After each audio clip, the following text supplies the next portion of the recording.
drama continued between Sammy and Ralph Sparrow. He heard reports that Ralph was complaining to Shorty that Junior Persico was unfairly favoring Sammy over his son, and that Sammy might be made before Tommy was. As Tommy's uncle, Shorty had to do something about it. Then a member of Shorty Sparrow's crew, Ralphie Ronga, was shot dead by police during an armed robbery. About a week later, after Ronga's funeral, Sammy was in a saloon with several friends, including John Rizzo, Louis Melito, and Ali Boy Cuomo. When he had gone in, he had noticed a blonde drinking with a man at the bar. One of the guys says, "Sammy, I think that blonde over there is making eyes at you." I look up, and the guy she's with is going to the bathroom, so I head over and she starts walking towards me. I'm in total shock. It's Ralphie's wife. She's dyed her hair platinum. She said, "Sammy, you won't pay me any attention. You mad at me?" I said, "Mad at you? Your husband ain't even cold yet. What do you do with this guy?" "I can get rid of him," she said. "I'd rather be with you." I said, "You fucking cunt. Get the fuck out of here." By now the guys come back and I tell him, You get the fuck out of here too." The guy says, "Pal, I don't know what's going on. I just met her. I'm leaving." "Take her with you," I said. Now, Ralph Sparrow was saying that I tried to pick her up and bang her. I found this out when I got home. Debbie said that Ralph had called and said, "Where's your fucking punk husband? We're going to kill him. He's trying to fuck Ralphie Ronga's wife." I got him right on the phone. I told him, "Ralph, you looking to kill me? Do it. I'll tell you what, I'll see you right in front of your house." "I meet with you," he said, and hangs up. I hop out of my car and I race over. My gun is under my belt and I'm going to kill the guy as soon as I see him. But his wife answers the door and tells me he's gone. I control myself in front of her. "Okay," I said, "just tell him I was by." The next day, Shorty sends for me. That old man Rizzo got in touch with me and said, "Let me go with you. I can vouch for what happened." So he comes with me and Shorty said to him, "John, what are you doing here?" And Rizzo said, "I'm a witness to all of this and I want to talk to you." "Okay, but I want to hear from Sammy first." He stares at me and he said, "You were looking to fuck Ralphie's wife?" I said, "Shorty, there's no way I would do that." I told him what really happened. Old man Rizzo jumped in and said, "I was there and 5 or 6 other guys. What Sammy said is word for word the way it was exactly." Shorty lowered his head. "I knew it," he said. "My brother's a piece of shit, but I'm stuck with him. Ralph has been envious ever since Junior started favoring Sammy. I got an impossible problem. Ralph is going to look to get Sammy killed, or Sammy will end up killing him, and if he does, I'll have to kill Sammy." "John, do you think you people in the Gambino family would be interested in taking Sammy in? That way we could still have a relationship without my brother and my nephew involved." John said, "I'll propose it to Toro. I know he thinks the world of Sammy." Toro was Salvatore Aurello. He was John Rizzo's skipper. And Shorty goes up the line on his side. By now, Junior was away. He had got 15 on a hijacking case. But he's still in charge. His brother told Shorty that they were sick about me leaving. Right in front of Shorty, Ali Boy Persico said to me, "Sammy, to resolve this, we'd have to kill Shorty's brother and nephew. We'd love to do that, but out of respect for Shorty, we really can't. We give you your official release from the Colombo family. We'll always be friends." Toro sent the word up to his boss, Carlo Gambino, and now I was on record as being with the Gambino family. In a way, I was sick about this, too. I like Shorty. All this backbiting and double-crossing was what the real Cosa Nostra was, except I wasn't smart enough to know it then. I guess Ralph and Tommy got it pretty good because they come around sucking up to me, apologizing. I told Ralph, "Don't apologize to me. The next time you call my house and talk to my wife in that tone, it'll be the last time you'll ever do anything." The only good thing about what happened was that I was with Toro Morello. He was very respected, like that old man Zovito, who helped my father with those union goons. For Sammy, Toro Aurello now became his mentor in Cosa Nostra. Aurello, then in his 60s, dated back in the family history beyond Carlo Gambino to Albert and Anastasia. As a Gambino family capo, Aurello had first presided over a social club on Bath Avenue in Bensonhurst before moving to another one on 86th Street. In both, anyone who lived in the neighborhood was welcome. Weather permitting, he would receive supplicants for his help or counsel in the yard behind the club where he tended his garden. The switch that had been arranged for Sammy from the Colombo family to the Gambino family and Aurello's crew was unusual. It gave him the sense of being valued. First thing, Toto Aurello had taken Sammy aside and asked, and received, Sammy's word that he would leave Ralph Sparrow alone. "What's happening here is a big thing," Aurello said. "Come to the club every day. I want to really get to know you." "So," Sammy said, "I used to go there in the back." And there he'd be, watering his garden with a cigar in his mouth. When he'd finished watering, he'd sit there and talk to people that came in to see him. I really enjoyed being with them. What made me love him more than anything is that he just reminded me of my father. He had all of them same ways. My father was 1,000,000,000% legitimate. Toto was a mobster, but the most honorable guy you ever wanted to meet. I like to think that the honesty that I got from Toto and my father rubbed off on me. As with Shorty Sparrow, a portion of every score Sammy made was shared with Toto Aurello. Financially, life was a roller coaster for him. 1 week he'd be flush with cash, 2 weeks later he would be dead broke. Neither he nor any of the mob associates of his age saved any money. Their safety net was another score. Cash left his pocket at a dazzling rate, buying clothes, out on the town night after night, grandly picking up restaurant and club tabs, handing out huge tips, champagne and filet mignon at the Copacabana nightclub, a favorite watering hole in Manhattan for wise guys. It was "let's go to the Copa," Sammy said. Fucking kids, all dressed up like jerk-offs, running around, doing a little gambling, doing a little of this and that. And I'm broke again. And it's macaroni and ricotta at home, or spaghetti pasta olio with the oil and the garlic. But then Sammy confronted a new reality. He was now the father of a baby girl, Karen, and Debbie would soon be pregnant with a son, Gerard. His epiphany came when he and Debbie actually had to open up baby Karen's piggy bank to buy enough food for dinner. He decided to dramatically change his ways. He relived memories of childhood summers spent at the cottage his parents had bought near Lake Ronkonkoma on Long Island, which had become their permanent home. He would move in with his parents, who were delighted, and transform the attic into living quarters for him, Debbie, and Karen.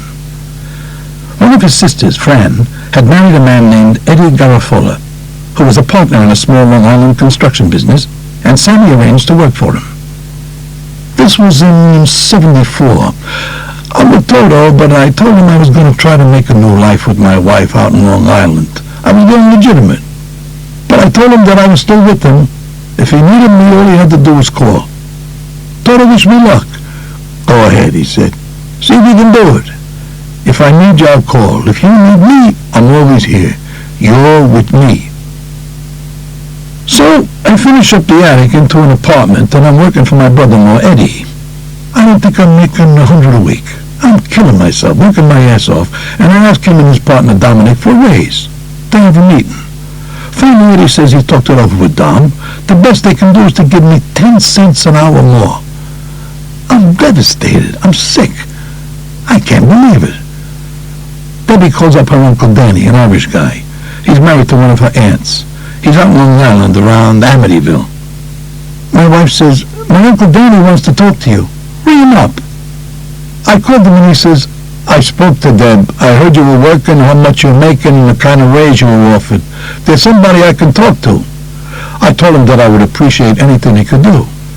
The next day her uncle called me back. He set up an appointment for me with this guy, Mike Perry, an Irish guy who's in housing construction. He says, "Could you work one day before I'm making my mind what I'm going to pay you?" "Sure," I said. Their work was carpentry. I went home with blisters all over my hands. Mike Perry called me up that night and he said he'd start me at $175 a week, and as I learned, he'd give me raises. I can't fucking believe it. My brother-in-law and this Dom are giving me $100 a week and offering me a 10 cents an hour raise. After about 8 months, Mike raised me to $250 a week, a $75 raise. I'm looking ahead to a real good future, maybe going into construction on my own. After about 10 months, Sammy received a phone call that would forever alter his life. The call was from Ali Boy Cuomo. "Bumba," Cuomo said. "I got bad news." "What?" "The cops are looking for me and you. They're looking for us for a couple of murders." "What murders? What are you talking about?" "I don't know, but you gotta come in." When I hang up, I told my wife, I gotta go into Brooklyn. There's a little bit of a problem. Indictments had been handed down and arrest warrants issued. Sammy and Ali Boy were wanted for the double homicide of two Coney Island brothers named Dunn. Who the fuck are the Dunn brothers? Sammy asked. Cuomo replied that he didn't have the slightest idea. The twists and turns of the case were Byzantine. Their accuser turned out to be the Jewish hoodlum Michael Hardy, with whom Sammy and Ali Boy had once posed as plainclothes cops to shake down drug dealers. Hardy had a big falling out with Larry Mortieri over money and kidnapped one of Mortieri's associates to get even. The associate got roughed up pretty badly, but somehow survived. Mortieri, in turn, retaliated by enticing Hardy to a meeting where he was arrested by the police on kidnapping charges.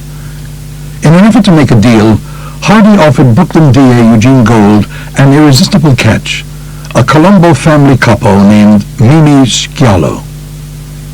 The 1969 murders of the two Dunn brothers, Arthur and Joseph, owners of a local automobile body shop, had remained unsolved. Hardy's story was that he had been present at a Coney Island pizzeria with Mimi Schialo and a Larry Mortieri. According to Hardy, Schialo was complaining to Mortieri that one of the Dunns had defaulted on a loan. He quoted Schialo as saying, "I want him hit straight out." He swore that Mortieri volunteered that Louis Melito had these two boys, Ali and Sammy. They're pretty good. And Schialo said, "All right." Sammy would only learn of this in bits and pieces. "A frame can be a lot worse than something you actually done," Sammy said, "because you don't know what they're going to throw against you."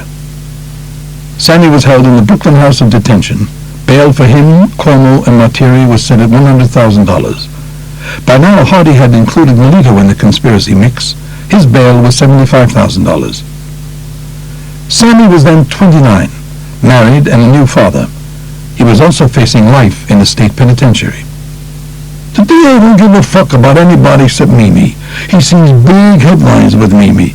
And this assistant DA comes to me and he says, if I testify against Mimi, I get a total walk. I'm out of the whole thing. But I told that assistant to fuck off. I didn't do nothing and I ain't testifying to nothing. What me, Ali Boy, and Louie have to think about is Mimi. He was such a bad guy. We know that whenever he gets arrested, he'd kill everybody in the indictment so he could fight it alone and shift the whole case around. We were a little worried, being as we were in the same indictment with him. So we made a pact in the can that as soon as we get out, we kill Mimi ourselves. We ain't wait for him to do something. We'll whack him. It wasn't until after we got out of Atlantic Avenue that we found out Mimi ain't with us no longer on this planet. He ain't on the land. He's dead. We heard that the Colombo family did it because he was deep into drugs. Sammy finally made bail, putting 10% down. Toto Arello supplied the money. It was practically a regular loan, he said. Toto only charged me 1 point. Once back on the street, Sammy returned to Long Island.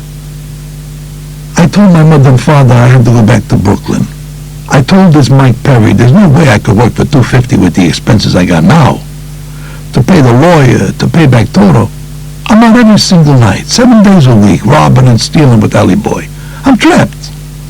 And the word is out on the street that Sammy the Bull's a good kid, a strong kid. Me and Ali went on a robbing rampage for a year and a half that was unbelievable. We robbed everything that wasn't nailed down. Sammy's legal fees ate up all of his nightly robbery profits.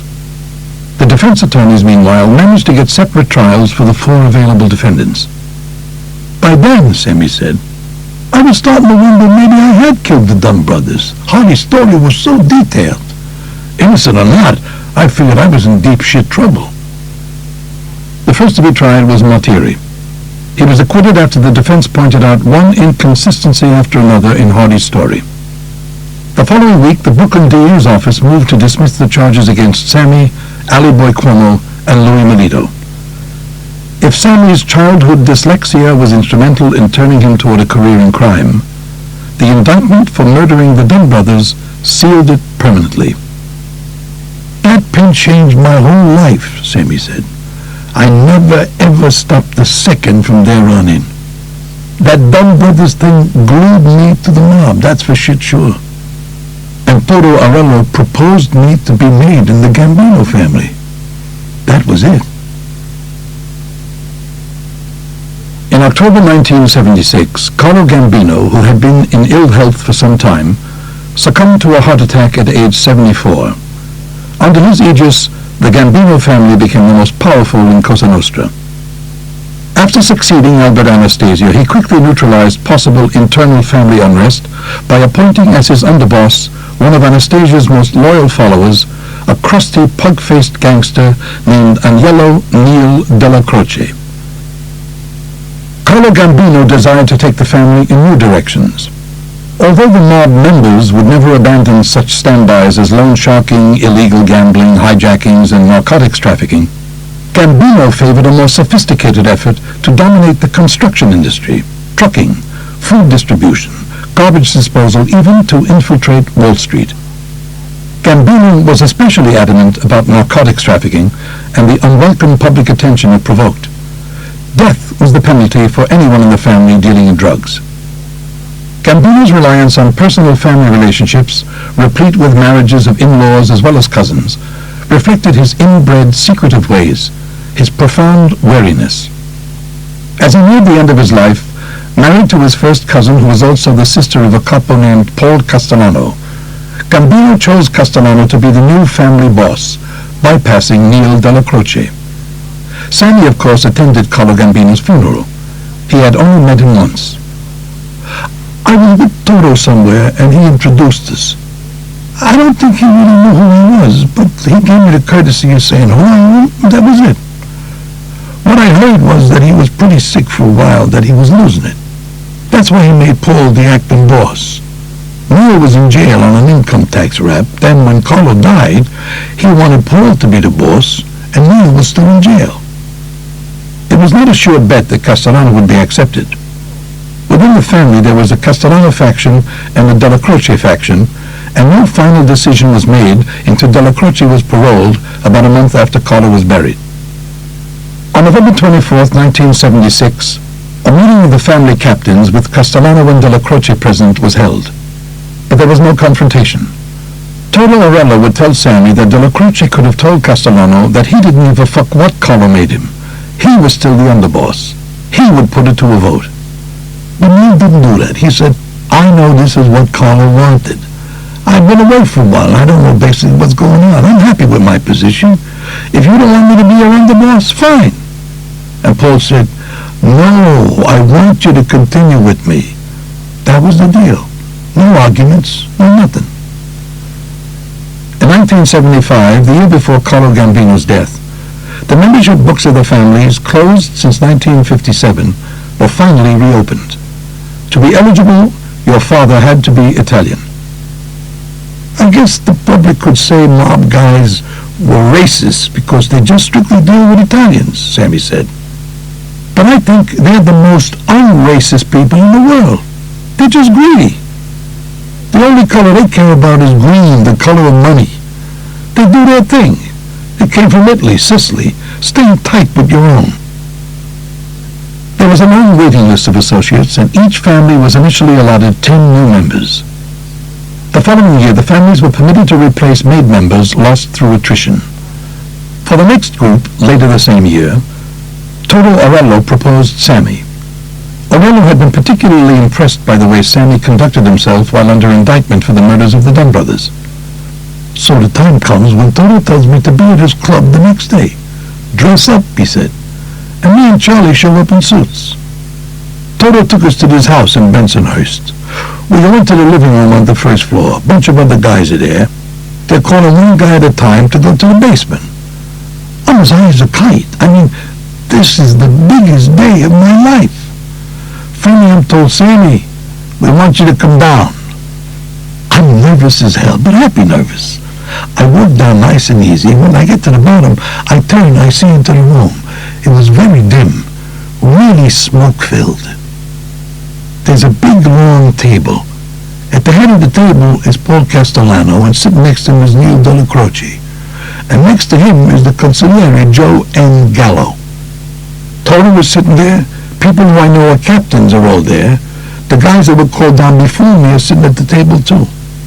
There's an empty chair next to Paul, I'm told. Just go to that chair by Paul. Paul said, sit down, Sammy, sit down here. Paul stares at me and said, "Do you know why you're here?" This is the only thing that Toto has told me what my answer should be. "No," I said. Then Paul asked, "Do you know everybody here?" "Yes, most of them." "Do you like the people here?" "Yes." "Do you know that this is a brotherhood? This is a secret society?" "Yes," I say.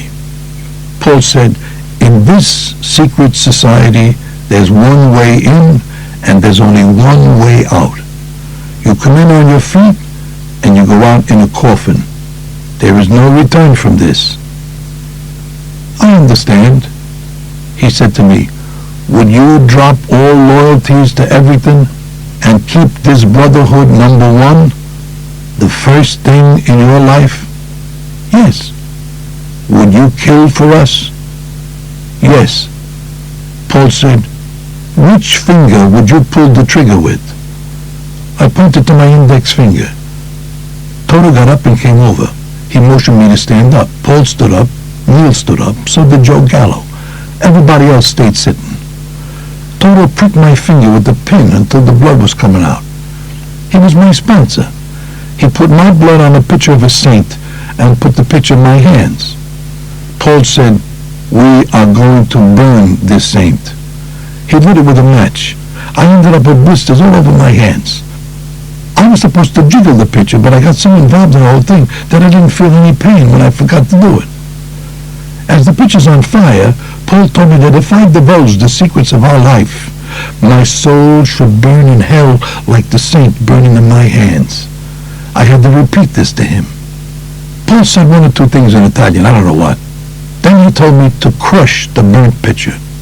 I crushed it into an ashtray. Neil or somebody told me, "Kiss Paul on both sides of his face." Afterwards, I went around the table kissing everybody, and I came back to Paul. He told me to sit down again. Everybody else at the table stood up and held hands. They called it Italian. I was the only one not holding hands. In Italian, Paul said, "In honor of our brotherhood, I untied the knot," and everybody let go. Then I was told to stand and join hands in a circle, and Paul said again in Italian, "In honor of our brotherhood, I tied the knot." So now I'm tied in with them. At this point, Paul turned to me and said, "You are a member with us. You're now a friend of ours." He said that a lot of rules and regulations will be explained later. I found another place at that table, then they called another guy down.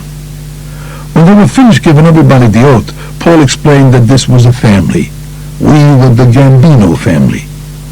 Paul explained that there were 5 families in New York. He named them and who the bosses were.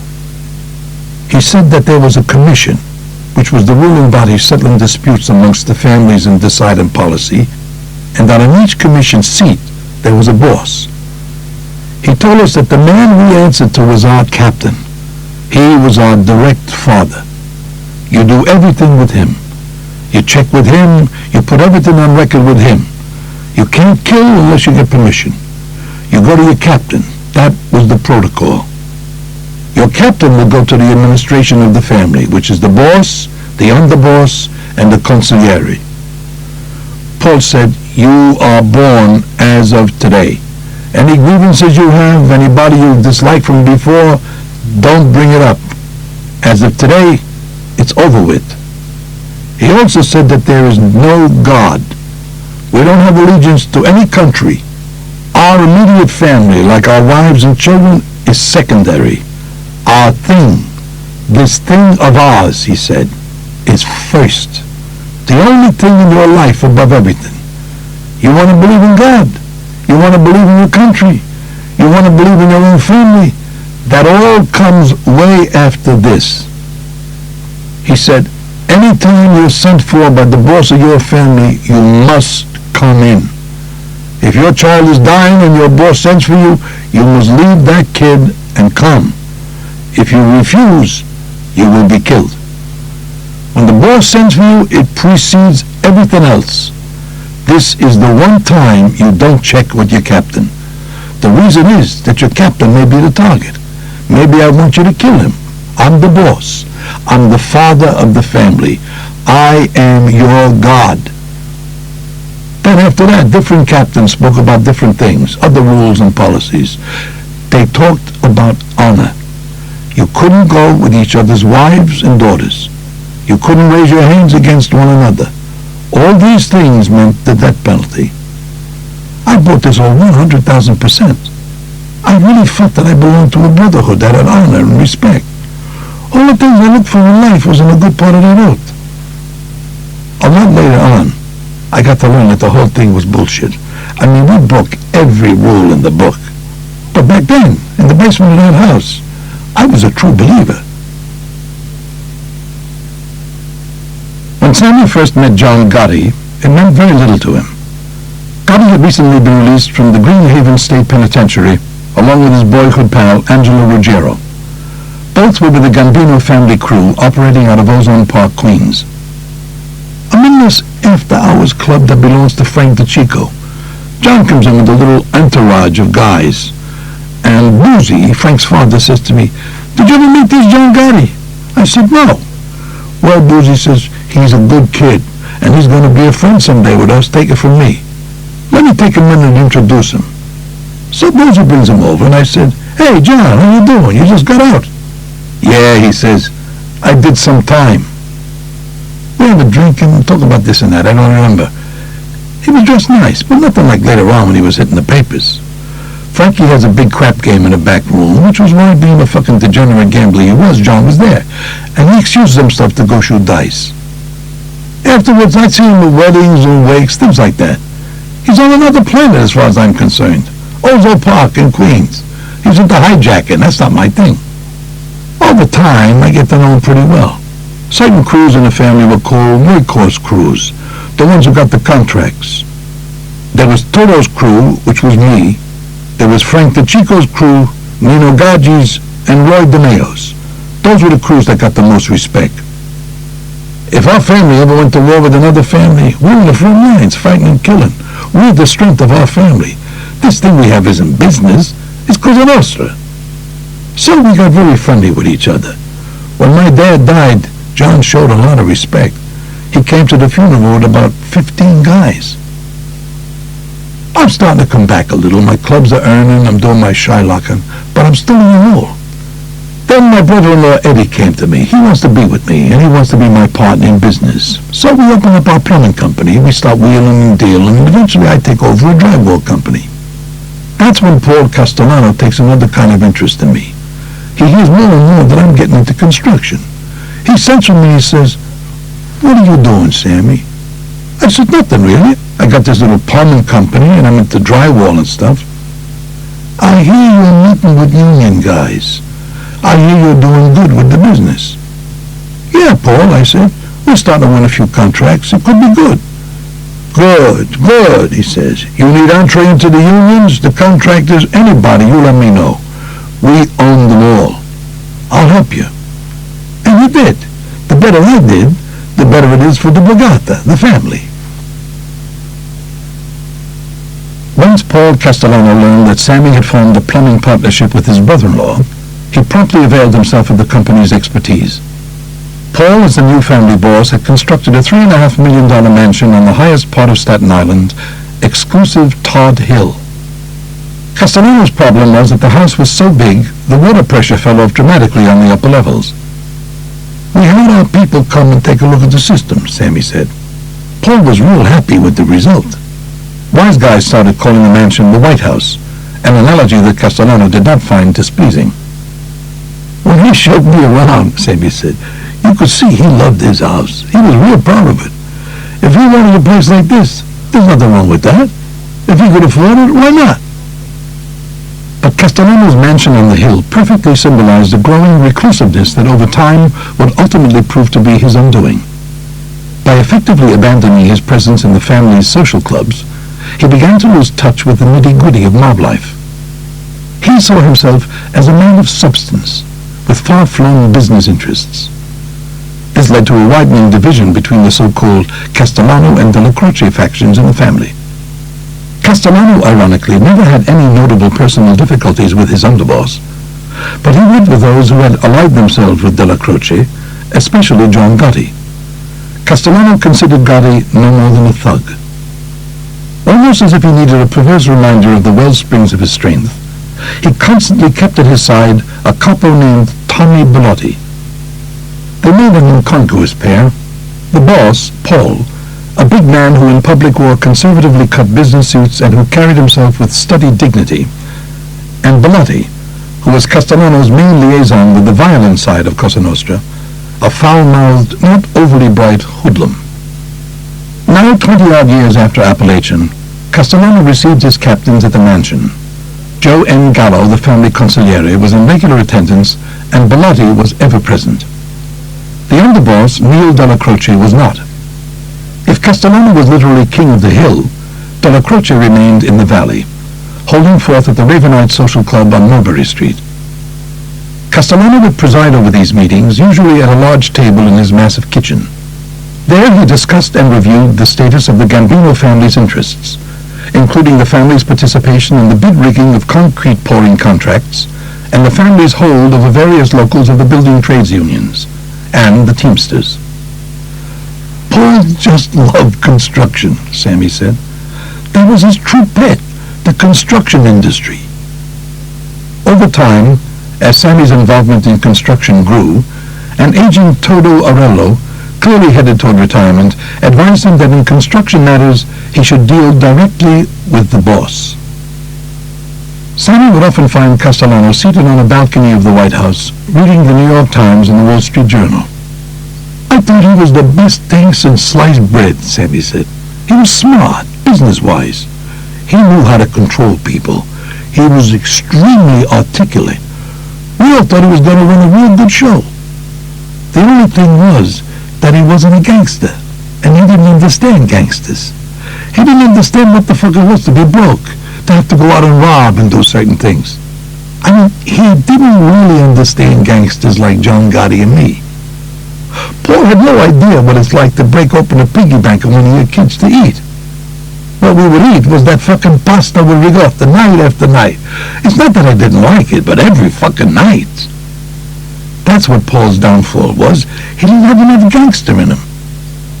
But in the beginning, like I said, we thought he was the best thing since sliced bread. One thing, I learned a lot from him. In business and construction, he knew what he was doing. As a businessman, he was a genius. The more I was in construction, the more Paul got interested in me. He was watching to see what kind of guy I really was, business-wise. I guess he liked what he saw because he started calling me in more and more. Sammy's nights of eating pasta and ricotta were over.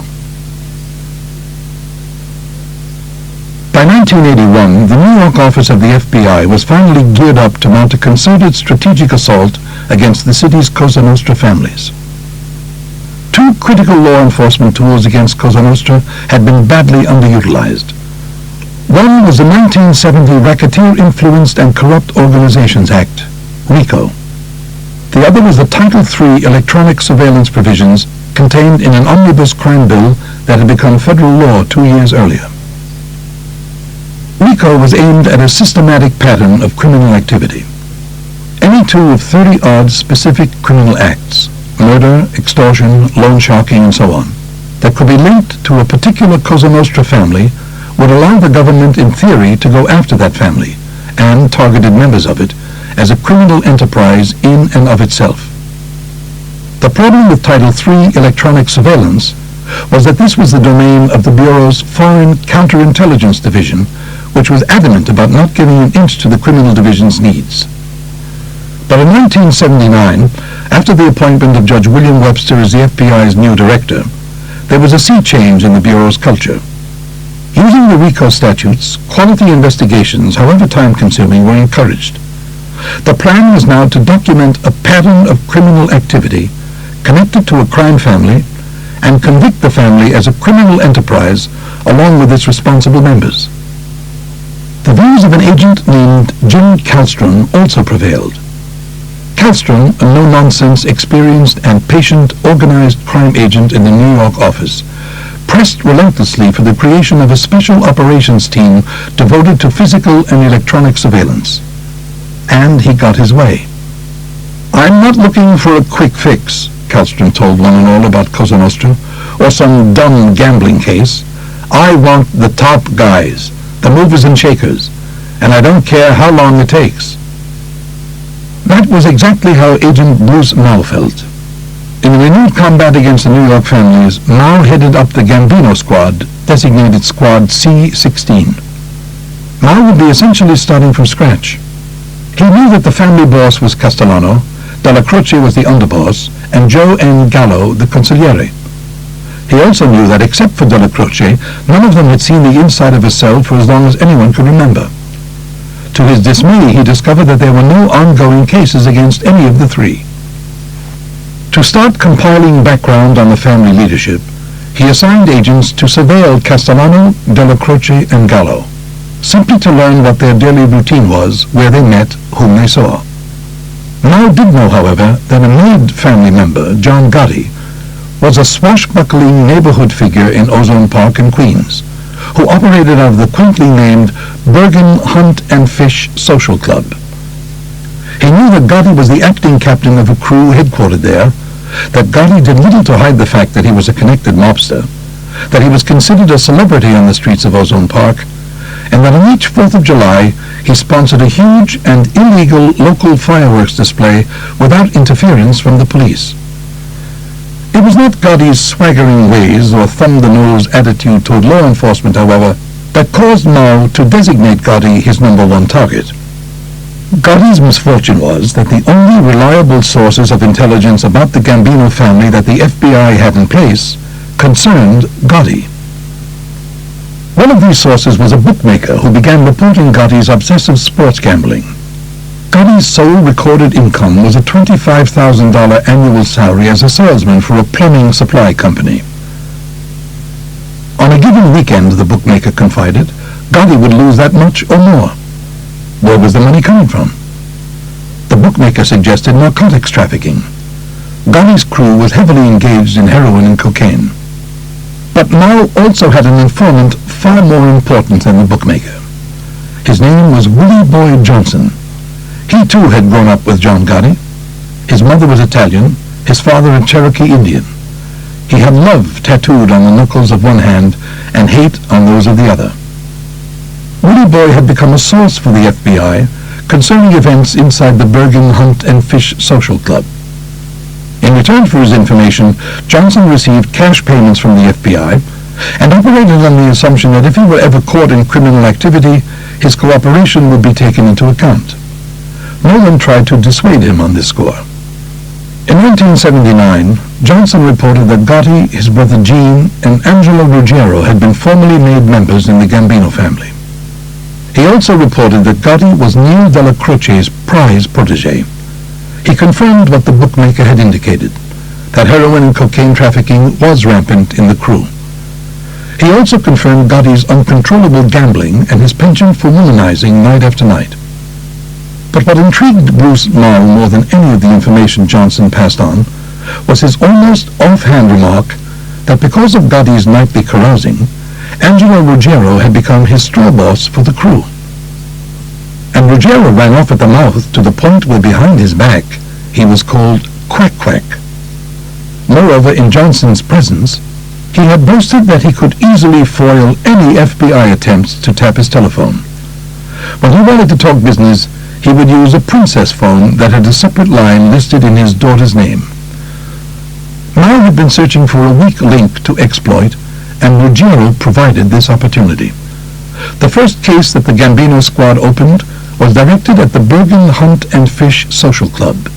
Its designated targets were John Gotti and Angelo Ruggiero. Bruce Mao obtained a probable cause court-authorized wiretap on the phone of Ruggiero's daughter in November 1981. By then, Gotti had every reason to believe that being the Bergen crew's acting captain was the beginning of much greater things to come for him. As it would turn out, that Title III tap was the beginning of Gotti's undoing.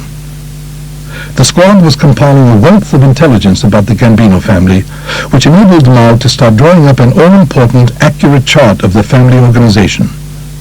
Ruggiero proved to be a non-stop talker and an incurable gossip. Every Every other Sunday he would drive to the White House on Todd Hill to report to Castellano about the activities of the Bergen crew. Back home, he was immediately on the phone complaining about Paul Castellano's high-handed manner.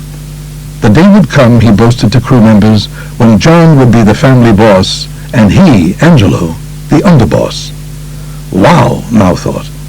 He could just imagine what Castellano's reaction would be if he ever heard talk like this. When Ruggiero moved in early 1982 to a new residence in suburban Cedarhurst, Long Island, the wiretap followed him. And now Jim Kallstrom's team installed a miniature state-of-the-art bug as well. They knew exactly where to put it. Mao had learned that Ruggiero held his mob meetings in a dinette off the kitchen. The garrulous Angelo came through. Mao's squad got a very clear picture of both the extent and the profitability of what the family was raking in. Gene Gotti, John Cornelia, and Eddie Lino sat at Ruggiero's dinette table. They all worked for Angelo's brother Sal, whose heroin trafficking, they told Angelo, had brought in upwards of $2 million in just one 6-month period. Mao decided that Angelo himself was not then directly involved in heroin. Then, suddenly, everything changed. On May 6, 1982, Sal Ruggiero died in the crash of a chartered Lear jet, and Angelo inherited his brother's drug cartel. Now the talk about heroin became quite explicit.